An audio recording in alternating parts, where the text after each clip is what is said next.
তোমার নেতা তোমার শায়েখ আসল দলিল না, শয়তানও যে ওলি সে যে দিতে পারে ধোকা। যে বলে আমি আল্লাহওয়ালাদের কারামত মানি না, ওলিয়া উলিয়া মানি না, এরকম বলনেওয়ালাও বেয়াদব আছে না নাই? আমি তো সারা বাংলাদেশে আল্লাহর জাতের কসম করে বলি, যারা বলে আমি ওলি আউলিয়া মানি না, সে কোরআন মানে না, বুখারীও মানে না। যে আমি কোরআন হাদিস ছাড়া কিছু মানি না, তুমি কোরআনও বুঝো না, হাদিসও বুঝো না। তুমি কোনো ব্যক্তি না মানলে তুমি কোরআন বুঝবা কিভাবে? কি বলেছে তোমার পীর, কি বলেছে আকাবির, কি বলেছে তোমার বাপ দাদারা। তখন আমি গানটা গাইলাম এই জন্য যে গানের কথাগুলো খুব চমৎকার। গানের প্রথম যে কথাগুলো, সেই কথাগুলো শুনলেই আপনার খারাপ লাগতে পারে, কিন্তু গানের পুরো কথাগুলো শুনলে কিন্তু আপনার রিয়েল কথাগুলো আপনি পেয়ে যাবেন বলে আমি মনে করি। কারণ তোমার নেতা তোমার শায়েখ আসল দলিল না, শয়তানও যে ওলি সেজে দিতে পারে ধোকা।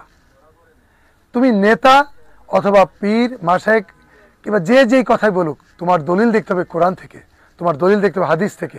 এই কথাগুলো তো আমার না বন্ধু, কথাগুলো আল্লাহর এবং আমাদের রাসূলের। সুতরাং আমি আপনাদের মাঝে স্পষ্ট করে কথা বলছি যে আমার পুরো গানটা যারা শুনতে চান একটু দয়া করে শুনবেন, তারপরে মন্তব্য করবেন। এখানে পেশাব করিবেন না, এলো মূল কথা।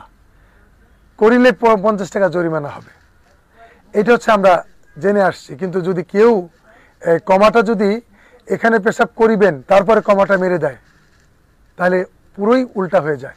সেজন্য আমি আমার এই কথাগুলোর মূল উদ্দেশ্য হচ্ছে আমি একজন ইসলামের গুনাহগার, একজন খাদেম হিসেবে, খিদমতকারী হিসেবে, সবাই আমাকে ব্যক্তিগতভাবে কোনো কথা বললে ব্যক্তিগত ফোন দিয়ে বলবেন। কিন্তু যারা এই যে ফেসবুকে, ইউটিউবে বা নিজেদেরকে জাহির করার জন্য যারা এগুলো করছেন, তারা কিন্তু একদিন পস্তাবেন।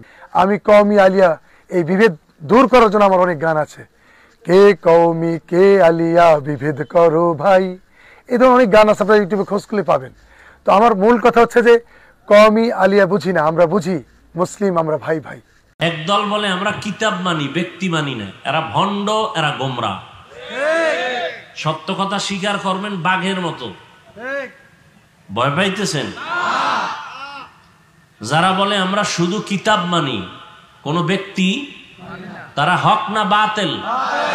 এদেরকে যারা বাতিল বলে না তারাও বাতিল।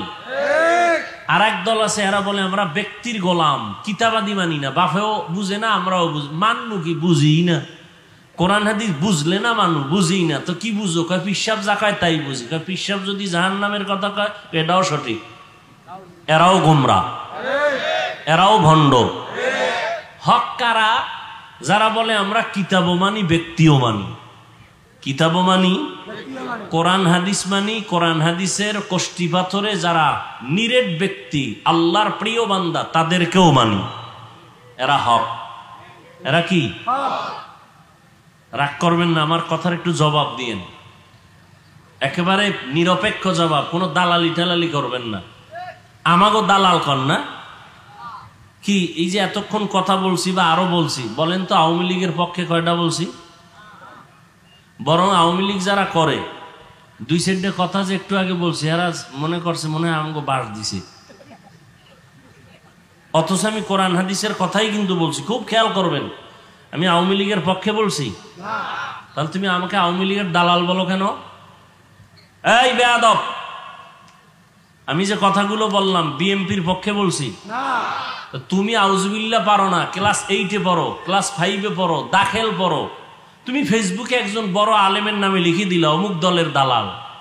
কোন আলেম যদি বিএনপির কাছে যায়, ইসলামের স্বার্থ নিয়ে যায়, আহমদ শফি রহমতুল্লাহ আলাইহি আওয়ামী লীগের কাছে গেছে কওমি মাদ্রাসার স্বার্থ নিয়া, ইসলামের স্বার্থ নিয়া।